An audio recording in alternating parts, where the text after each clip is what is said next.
यदि आपका भी फ्रूट में अच्छा साइज नहीं बन पाता है, जो फ्रूट्स है वो छोटे ही साइज के रह जाते हैं, तो ये वीडियो ज़रूर देखिएगा अंत तक, क्योंकि ये वीडियो केवल आपके लिए ही बनी है। तो दोस्तों, जब हमारा बड ब्रेकिंग होती है और धीरे धीरे करके फ्रूट जो है पौधा जो है वो फ्लावरिंग करवाता है, उसके बाद फ्रूट सेटिंग होती है, तो इसी बीच में एक ऐसी प्रक्रिया होती है जिससे हमारा फ्रूट साइज डिसाइड हो जाता है कि कितना बड़ा फ्रूट का साइज बनने वाला है। इस वीडियो में हम बात करेंगे नाइट्रोजन की महत्वता की कि नाइट्रोजन कितना ज़रूरी है पौधे के लिए और नाइट्रोजन क्या काम करता है, स्पेशली ये फ्रूट सेटिंग में अपना क्या योगदान देता है और फ्रूट साइज में क्या योगदान देता है। तो देखिए, जो नाइट्रोजन है वो क्या क्या करता है। सबसे पहले जब आप बड ब्रेकिंग में पौधे को नाइट्रोजन देते हैं या फिर पोस्ट हार्वेस्टिंग न्यूट्रिशन मैनेजमेंट में यदि आपने पौधे को नाइट्रोजन दे रखा है, भली भांति उसके पास स्टोर है, तो उस नाइट्रोजन का पौधा सही यूज करता है। नाइट्रोजन के क्या क्या काम है? एक तो ये हार्मोन्स क्रिएट करता है ऐसे जो बड को फ्लावरिंग करवाने के लिए और फ्रूट सेटिंग करवाने के लिए प्रेरित करते हैं। और दूसरा काम नाइट्रोजन का क्या है? ये जो नए पत्ते बन रहे हैं उन पत्तों को अच्छे से विकसित करता है, उन पत्तों में क्लोरोफिल को बनाने में अपना योगदान देता है। और इसी के साथ साथ ये एक ऐसा काम करता है, देखिए जैसे ही आपकी फ्लावरिंग हो गई, सबसे पहले तो नाइट्रोजन क्या करेगा? फ्लावरिंग में योगदान करवाएगा और नए पत्ते भी बनाएगा।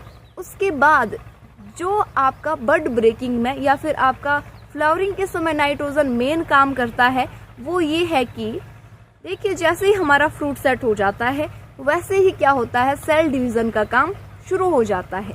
जो कोशिकाएं हैं वो बननी शुरू हो जाती है, जिसकी वजह से हमारा जो फ्रूट का साइज है वो आगे चल करके बड़ा बनता है। इसके पीछे की साइंस क्या है थोड़ा सा समझते हैं। देखिए, जैसा कि मैंने कहा, जैसे ही आपका फ्रूट सेट हुआ उसके बाद आपका क्या होता है, जो फ्रूट की कोशिकाएं हैं, जो सेल्स हैं वो डिवाइड होना शुरू हो जाते हैं। तो वो लगभग फ्रूट सेटिंग से 40 से 42 दिन तक डिवाइड ही होते रहते हैं और उसके बाद वो विकसित होना शुरू होते हैं। सेल डिवीजन फिर बंद हो जाता है। तो इस दौरान जो ये 40 से 42 दिन है, इस दौरान यदि पौधे के पास नाइट्रोजन है तो सेल डिवीजन जल्दी होता है और ज्यादा मात्रा में होता है।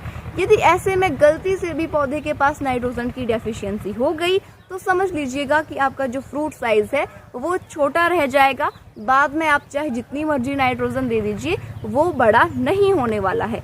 तो यहाँ पर आप एक चीज जरूर समझिएगा कि जितना आपने पौधे को नाइट्रोजन दे रखा है, यदि पौधे के पास एकदम ठीक मात्रा में नाइट्रोजन है तो जो फ्रूट सेल है वो ज्यादा मात्रा में बनेगी, जिसकी वजह से फ्रूट का साइज भी बड़ा होगा। और यदि पौधे के पास नाइट्रोजन की डेफिशिएंसी है तो आपका फ्रूट साइज छोटा हो सकता है और इसी के साथ साथ आपके फ्लावरिंग में भी दिक्कत आ सकती है। आपका जो पत्ते हैं वो अच्छे से विकसित नहीं होंगे, जिसकी वजह से पत्ते शुरुआत में ही पीले पड़ना शुरू हो जाते हैं। तो इसीलिए मैंने जैसा कि शुरुआत में कहा, यदि आपका फ्रूट साइज छोटा रह जाता है तो अभी आपको पौधे को नाइट्रोजन जरूर देनी चाहिए। तो नाइट्रोजन के थोड़े से काम हमने अभी के लिए समझ लिए हैं, बाकी ये ढेर सारे काम पूरे सीजन के दौरान करता है, लेकिन जो फ्रूट सेटिंग है उसमें इसका क्या योगदान है ये हमने समझ लिया है। अब समझते हैं कि हम पौधे को नाइट्रोजन कब दें, कितनी मात्रा में दें और क्यों देना है, ये हमने समझ लिया है। तो देखिए, सबसे ज्यादा मात्रा, वैसे जो बड़ा पौधा है, मैं फ्रूटिंग प्लांट की यहाँ पर बात कर रही हूँ, उसे एक वर्ष में लगभग 700 ग्राम एक्चुअल नाइट्रोजन चाहिए। यानी कि जैसे एक्चुअल नाइट्रोजन से मेरा मतलब है जैसे जो यूरिया है, यूरिया के कट्टे में 46% ही नाइट्रोजन होती है, बाकी का रेजिड्यू होता है। तो जो 40% जो नाइट्रोजन है वही एक्चुअल नाइट्रोजन कहलाएगी। तो वो नाइट्रोजन पौधे को, एक बड़े पौधे को एक वर्ष में लगभग 700 ग्राम चाहिए है। तो आपको क्या करना है, आपको इसे अलग अलग पार्ट्स में डिवाइड कर सकते हैं। जैसे कि आप जो है बड ब्रेकिंग के समय पर या फिर फ्लावरिंग से पहले आप पौधे को 250 ग्राम नाइट्रोजन दें और उसके बाद आपको कब देनी है, जब आपका दाना वॉलनट साइज का हो गया है, सेब का दाना वॉलनट साइज का हो गया है, तो उस समय पर आपको क्या करना है, लगभग 200 ग्राम नाइट्रोजन आप पौधे को दें और उसके बाद आपको आखिरी डोज साल की देनी है पोस्ट हार्वेस्टिंग न्यूट्रिशन मैनेजमेंट में, वहां पर आपको सबसे ज्यादा मात्रा में पौधे को नाइट्रोजन देनी है। वहां पर आप 250 ग्राम पौधे को नाइट्रोजन दें। यहाँ पर मैं एक्चुअल नाइट्रोजन की बात कर रही हूँ। जैसे यूरिया आप यदि यूज कर रहे हैं तो उसमें 40% ही नाइट्रोजन होती है एक कट्टे में।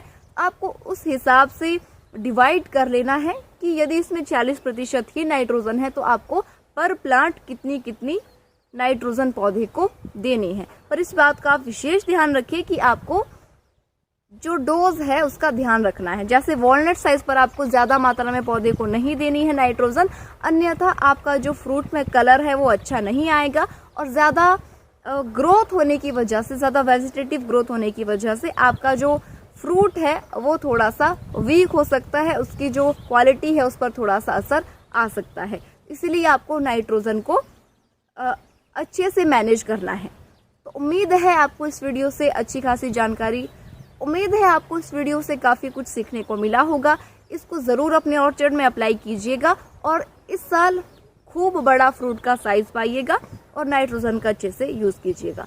तो चलिए मिलते हैं आपसे अगली वीडियो में। वीडियो को शेयर जरूर कीजिएगा ज्यादा से ज्यादा बागवानों के साथ। आपसे होगी मुलाकात अगली वीडियो में।